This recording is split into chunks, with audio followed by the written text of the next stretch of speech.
Oke, thank you Saudara Mikael. Saya mau tanya dulu nih. Dari penjabaran saudara ini yang panjang lebar ini saya mau tanya, tolong jawab ya atau tidak. Jemaat perkumpulan orang-orang yang ada ketika Yesus memberikan mandat kepada Petrus muridnya, apakah jemaatnya itu adalah kumpulan orang-orang yang tidak bersunat? Jawab. Ya, benar. Hah? Orang-orang yang bersunat. Aha, orang-orang yang bersunat. Berarti jemaat pertama Kristen atau bukan? Nah, ini. Oke, lanjut dulu. Nanti saya koreksi. Saudara harus memahami bahwasanya Kristen itu di dalam pandangan Paulus sendiri adalah kumpulan orang-orang yang hidup secara kafir. Jadi jangan Anda ngadi-ngadi mengatakan jemaat pertama, gereja yang pertama adalah Kristen. No, nonsense, bullshit. Makanya perlu belajar, bukan hanya kecepatan berbicara. Mulut dan otak itu harus sinkron, Bung. Jadi jemaat pertama yang didirikan oleh Petrus adalah jemaat Yahudi, bukan Kristen. Kumpulan orang-orang yang tidak bersunat haram hukumnya masuk di dalam jemaatnya orang Yahudi. Sampai hari ini. Jadi jangan mimpi. Anda boleh lincah berbicara, tapi Anda tidak berdata. Oke? Nah, sekarang saya sadarkan kepada saudara, ketika saudara mengatakan Taurat itu hanya bayang-bayang, ilmunya dari mana? Dari orang Farisi kan? Nah, itulah kalian, pengikut orang Farisi. Sementara Tuhan memberikan pernyataan yang sangat luar biasa di dalam pemahaman orang Yahudi itu sendiri, bahwa Taurat yang datang kepada Nabi Musa itu adalah jalan hidup, yang siapapun yang menapaki daripada hukum Taurat itu dalam kehidupan orang Bani Israel, mereka akan mendapatkan hidup. Jadi tidak ada itu Kristen di situ, nggak ada. Anda mengatakan hukum Tuhan adalah bayang-bayang, itu mau Anda karena Anda Kristen. Tetapi orang Yahudi, di mana mereka adalah umat yang diangkat derajatnya oleh Tuhan, apakah pernah diajarkan Taurat itu bayang-bayang dan yang benar adalah ajaran Kristen? Mimpi. Itu mimpi itu, Bung. Makanya Yesus mengatakan, wahai Bani Israel, waspadalah kepada orang Farisi. Tapi kalau di Kristen, wahai orang Kristen, rangkulanlah dengan orang Farisi. Pinjam di UC Cash, dapatkan kesempatan bebas bunga. Pinjam di UC Cash, dapatkan kesempatan bebas bunga. Coba Anda lihat itu dari kacamata perspektif kerangka berpikir Anda aja dulu. Kristen berasal dari orang Farisi atau bukan? Yes, orang Farisi. Siapa orang Farisinya? Paulus. Apa pembuktiannya? Pengakuan dari mulutnya sendiri. Di mana diterangkan? Filipi 3 nomor 5. Aku adalah orang Ibrani asli dari keturunan Benyamin. Aku adalah orang Farisi. Kata Yesus, waspada. Ini waspada. Dan betul saja. Sekali lagi saya katakan, kalau Anda cerdas, Anda orang terpelajar, satu-satunya pemain tunggal yang mendirikan agama, mendirikan sekte di luar daripada agama Yahudi yang dianut oleh Yesus, hanya Paulus. Sekte apa itu? Kristen. Orang Yahudi menyebutnya Nasrani. Itu diterangkan dalam Kisah Para Rasul 24 nomor 5. Jadi tolong teman-teman Kristen mulai hari ini, Anda imani dan percayai bahwa jemaat pertama adalah Kristen, itu buyar. Tinggalkan itu adalah pembodohan. Jemaat pertama yang didirikan oleh Petrus adalah kumpulan ahli-ahli Taurat. Mereka adalah orang-orang yang bersunat. Mereka yang ketika masuk ke bait suci, bukan duduk di bangku, tetapi mereka berdiri untuk sujud di hadapan Tuhannya mereka. Sebelum masuk ke rumah ibadah mereka cuci kaki, cuci tangan, membasuh wajah, dan seterusnya. Mereka wudhu. Sementara Kristen, itu beda. Jadi jangan pernah mimpi jemaat mula-mula yang didirikan di atas batu karang itu adalah Kristen. Itu pembodohan. Catat itu. Jemaat yang didirikan Petrus adalah kumpulan orang-orang yang bersunat. Mereka adalah praktisi Torah. Ya, catat. Sehingga ketika Anda mengatakan kami adalah Kristen awal mula dari muridnya Yesus, itu bohong.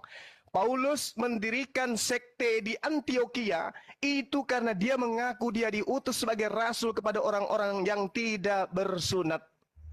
Maka jemaat pertama, orang-orang yang tidak bersunat, pemakan babi, adalah Kristen, dan itu tidak ada korelasinya dengan pengajaran Yesus. Jadi ketika Yesus mengatakan, waspadalah kepada serigala-serigala yang nyamar seperti domba, yang dimaksud tidak lain adalah Paulus in the gang? Silakan Anda bantah. Oke. Ya, terima kasih Pak Juma ya. Sebenarnya saya juga mau menunjukkan bahwa seringkali Bapak Juma dalam rautan argumentasinya itu gagal sekali berpikir dengan apa yang saya sampaikan. Kemudian merujuk dari apakah orang-orang Kristen yang di jemaat yang didirikan Yesus itu bersunat? Iya bersunat. Ketika saya bilang ya bersunat, langsung Bapak berpikir bahwa wah argumentasi saya sudah patah karena itu. Enggak. Sebenarnya ini hanya ketidaktahuan Anda ya. Orang Yahudi yang percaya Yesus itu tetaplah harus disunat. Karena sedangkan orang Yahudi yang percaya Yesus tidak dibebankan hukum sunat. Kisah Para Rasul 21 ayat 25. Tetapi mengenai bangsa-bangsa lain yang telah menjadi percaya, sudah kami tuliskan keputusan-keputusan kami, yaitu mereka harus menjauhkan diri dari makanan yang dipersembahkan berhala, dari darah, dari daging binatang yang mati, dan dicekik dari percabulan. Ayat 20-nya kalau kita melihat sebelum sampai kepada konklusi ini, mendengar itu mereka memuliakan Allah. Lalu yang berkata kepada Paulus, saudara lihatlah beribu-ribu orang Yahudi telah menjadi percaya dan semuanya rajin memelihara hukum Taurat. Di ayat 22-nya, tetapi mendengar tentang engkau bahwa engkau mengajar semua orang Yahudi yang tinggal di antara bangsa-bangsa lain untuk melepaskan hukum Musa. Bangsa lain untuk melepaskan hukum Musa. Bapak harus mengerti ya, bahwa ketentuan sunat itu diberikan kepada yang memang diteruskan dari Abraham, kemudian berakhir di orang-orang Yahudi dari ke-12 suku Israel ini sebagai bentuk perjanjian mereka. Kemudian selanjutnya dikatakan sebab engkau menyatakan supaya mereka jangan menyunatkan anak-anaknya dan jangan hidup menurut adat istiadat kita.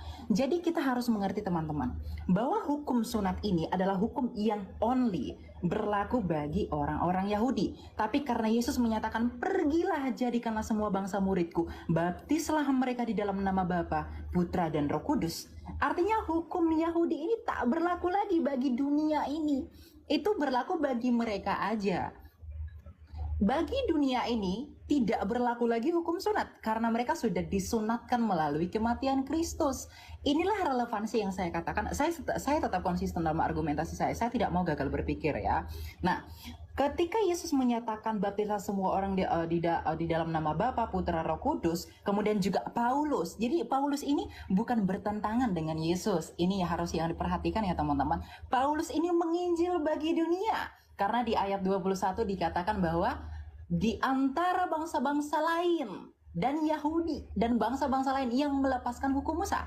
Artinya bangsa-bangsa lain itu tidak terikat dengan hukum Musa. Inilah mengapa orang Yahudi itu sangat fanatik dengan orang-orang di bangsa lain.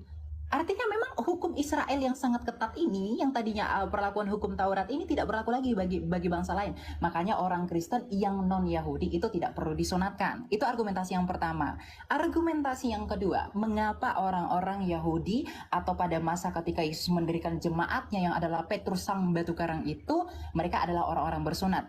Argumentasi yang pertama itu karena mereka adalah orang Yahudi. Kemudian orang yang kedua, argumentasi yang kedua agar itu tidak menjadi batu sandungan atas pemberitaan mereka. Paulus dengan jelas menegaskan bahwa Timotius itu haruslah disunat, gitu ya, karena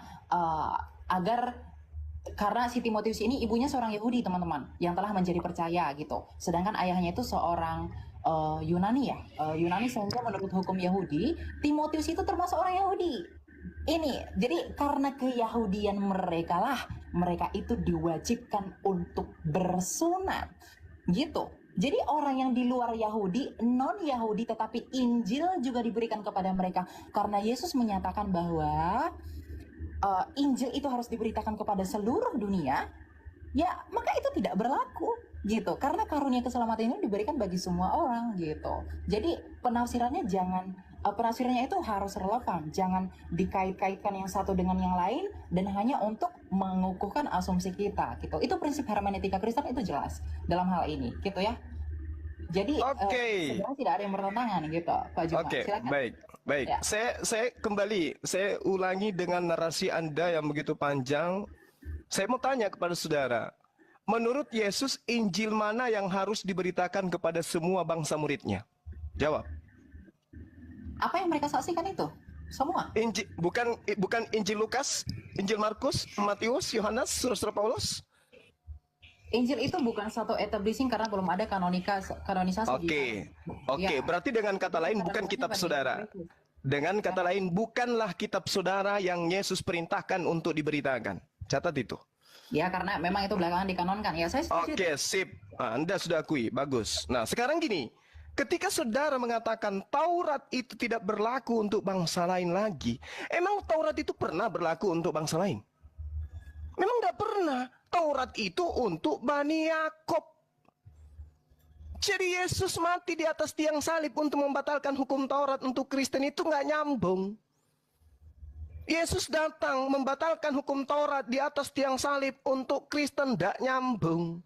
Efesus 2 nomor 15, dengan matinya Yesus, dia telah membatalkan hukum Taurat beserta segala ketetapan yang ada di dalamnya. Itu nggak nyambung itu. Kenapa Paulus mengajarkan itu, orang Farisi ini mengajarkan itu, kenapa? Karena target sasarannya adalah orang-orang yang tidak bersunat. Target sasarannya adalah orang-orang pemakan babi, mohon maaf. Target sasarannya adalah penyembah-penyembah dewa. Siapa itu? Kekaisaran Romawi Yunani. Itu target sasarannya. Sehingga hukum Taurat yang berat itu menurut pandangan orang Roma dan Yunani kudu harus batal dulu baru diterima oleh mereka.